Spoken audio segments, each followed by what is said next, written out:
adik-adik. Apa kabar semuanya? Semoga semuanya sehat dan penuh sukacita ya. Hari ini kita akan belajar tentang sakramen Ekaristi.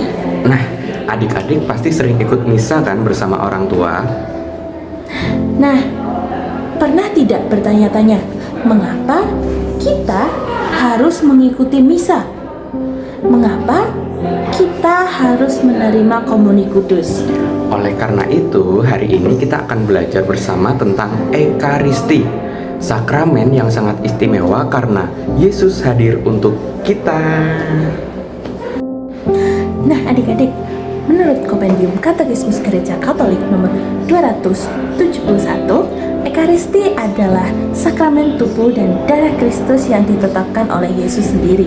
Nah, dalam Ekaristi kita mengenangkan wafat dan kebangkitan Yesus yang menyelamatkan kita semua. Karena itu, Ekaristi disebut sebagai sumber dan puncak kehidupan Kristiani.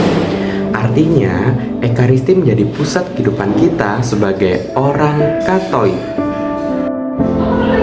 Tahukah adik-adik kapan Yesus menetapkan sakramen Ekaristi? Yesus menetapkannya pada malam perjamuan terakhir bersama para rasul sebelum ia menderita dan wafat. Saat itu, Yesus mengambil roti dan berkata, "Inilah tubuhku yang diserahkan bagimu."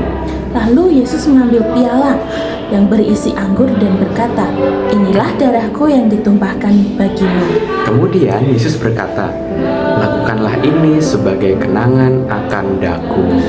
Karena itulah sampai sekarang gereja terus merayakan Ekaristi dalam misa kudus. Nah adik-adik, dalam misa ada dua bagian utama. Yang pertama adalah liturgi sabda.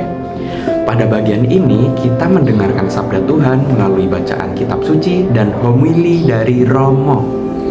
Yang kedua adalah liturgi Ekaristi. Pada bagian ini, roti dan anggur dipersembahkan kepada Tuhan.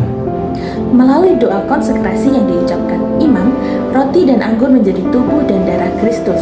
Lalu, umat menerima komuni kudus sebagai santapan rohani. Kak, aku mau bertanya nih. Boleh Kak, silakan. Nah, misalnya ada anak bernama Benny. Saat misa, Benny sibuk bermain, berbicara dengan temannya, dan tidak memperhatikan doa maupun bacaan. Ketika waktunya komuni, dia maju saja tanpa mempersiapkan diri. Menurut kakak, apakah itu sikap yang baik? Tentu saja tidak, karena saat misa kita sedang bertemu dengan Yesus.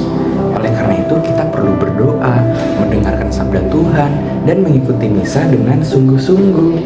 Jadi kita harus menghormati Yesus yang hadir dalam Ekaristi ya? Benar sekali.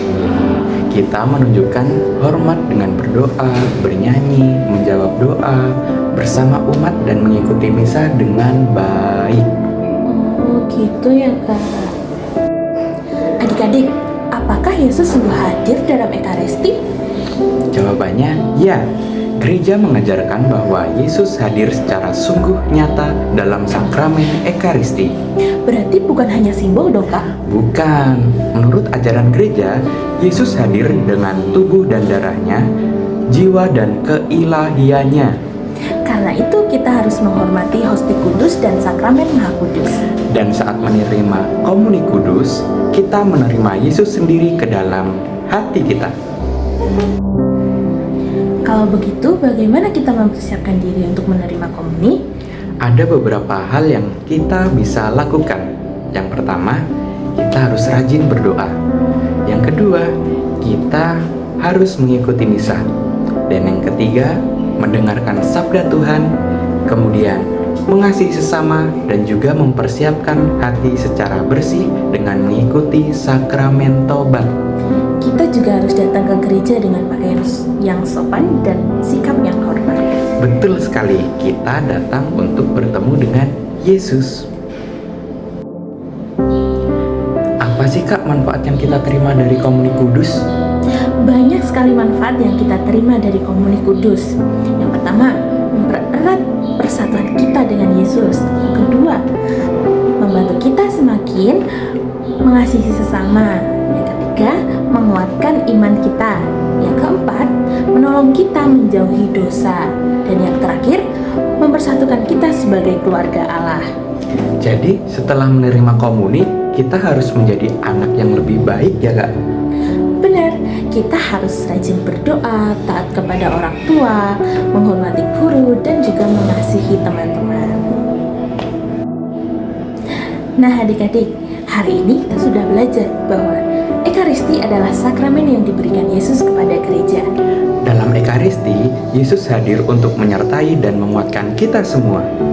Karena itu, marilah kita semakin mencintai Misa Kudus dan mempersiapkan diri dengan baik untuk menerima komuni. Sampai jumpa pada katekese berikutnya. Tuhan Yesus memberkati kita semua. Shalom.